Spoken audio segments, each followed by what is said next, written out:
কিশোরগঞ্জের হাওর অঞ্চলে কিন্তু ইতিমধ্যে ধান কাটার উৎসব শুরু হয়েছে। তবে যে উৎসবটিতে আসলে ঘিরে কৃষকদের আসলে আনন্দের মেতে ওঠার কথা ছিল, কিন্তু এখন বর্তমানে কৃষকরা আসলে তাদের মনে সেই আমেজ এবং আনন্দ নেই বললেই চলে।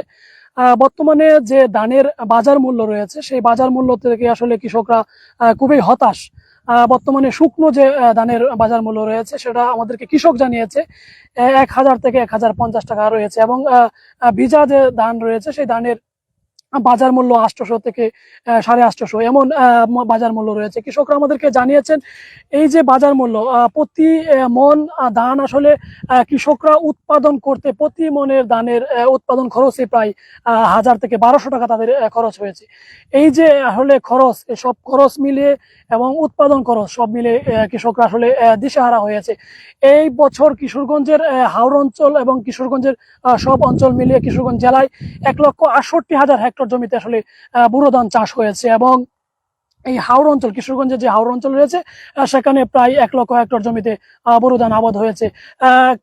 জেলা কৃষি অফিসের তথ্য মতে গতকাল পর্যন্ত এই হাওর অঞ্চলের প্রায় 32% ধান কর্তন করতে পেরেছে কৃষকরা। আগাম বন্যা এবং একটি ঝড়ের পূর্বাভাস, মানে বৃষ্টির পূর্বাভাস রয়েছে। সেই বৃষ্টির পূর্বাভাস এবং বন্যার কারণে সব সময় এই বুড়ো মৌসুমে কৃষকদেরকে কৃষি অফিসের পক্ষ থেকে দ্রুত ধান কাটার জন্য নির্দেশ দেওয়া হয়। এবারও তার ব্যতিক্রমী নয়। আমরা কৃষকের সাথে কথা বলার চেষ্টা করব, তারা আসলে কেমন বাজার মূল্য পাচ্ছে এবং সব মিলিয়ে তাদের অবস্থান কেমন।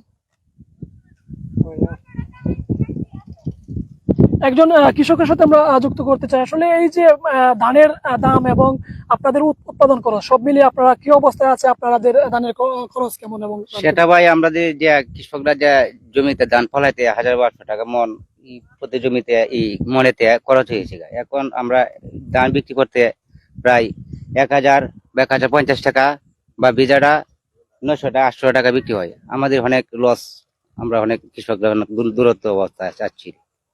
কি করলে আসলে আপনাদের জন্য ভালো হবে? আমাদের জন্য তেল, সার, বিভিন্ন জাতের কীটনাশক কমায় দেওয়া দিলে আমাদের কৃষকরা লাভবান হতে পারি। আর দামের দাম 1400 থেকে 1500 হলে আমাদের কিছু অল্প কিছু টাকা বাসে, আর না হয়তো আমরা কৃষক একবারে মরা। আমরা কৃষক জমি করে আমাদের অনেক লস হয়ে যাবো, নালে এটুকু আমাদের। আমরা আরেকজন কৃষকের সাথে কথা বলার চেষ্টা করব। তিনিও এই হাওড়ের কৃষক। তারা যে আসলে মূল বিষয়গুলো বলেছে যে সার, কীটনাশক, ডিজেল, এই সকল পণ্যের কৃষি উৎপাদনের প্রভাব ফেলেছে।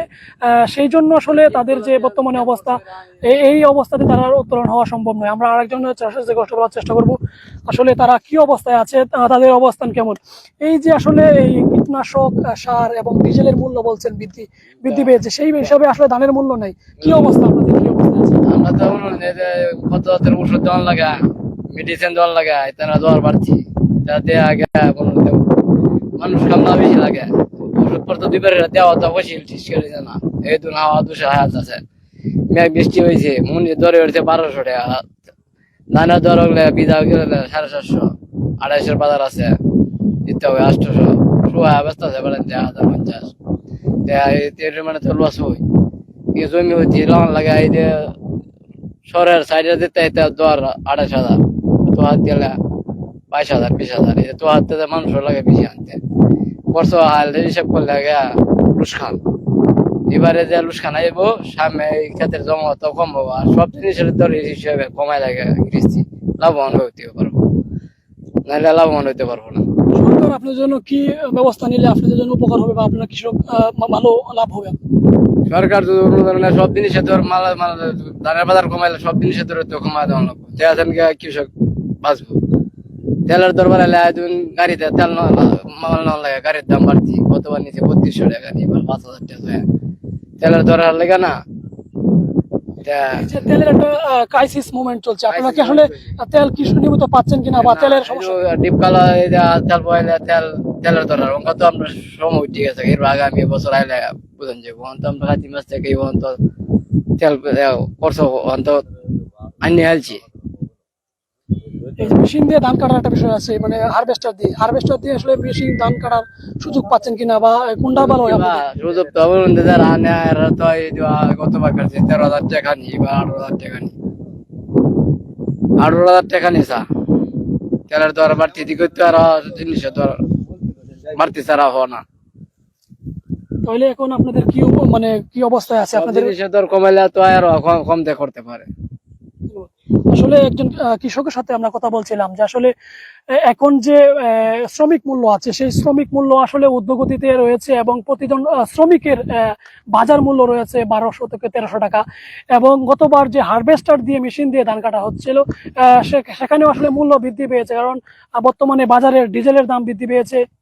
সেই হিসাবে হারভেস্টার দিয়ে ধান কর্তন করতেও কৃষকরা আসলে মাড়াই করতে তাদের মূল্য বৃদ্ধি পেয়েছে।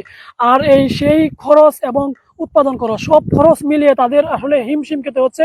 যে আমেজটা শুরু হওয়ার কথা ছিল, বৈশাখ মৌসুমে চলছে, কৃষকদের মনে যে আনন্দ উৎসবের কথা ছিল, তারা একটি মাত্র ফসল, এই হাওড়ের একমাত্র পুরো ফসল ঘরে তোলাকে কেন্দ্র করে যে উৎসবের আমেজ বিরাজ করার কথা ছিল কৃষকদের মনে, সেই আসলে উৎসবের আমেজ কিন্তু কৃষকদের মনে নেই।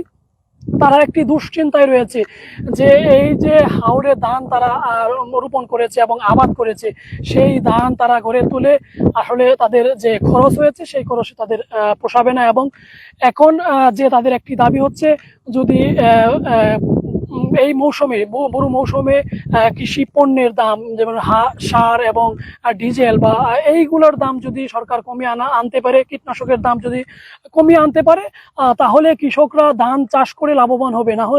না হয় আস্তে আস্তে কৃষকরা ধান চাষ থেকে দূরে সরে যাবে, এবং দেশের যে উৎপাদন চাহিদা, ধানের যে উৎপাদন চাহিদা, সেই উৎপাদন চাহিদাতে বড় আঘাত হানবে বলে মনে করছেন সংশ্লিষ্ট জনেরা। এই ছিল কিশোরগঞ্জের নিকলি হাওর থেকে বোরো ধান কাটার সর্বশেষ চিত্র।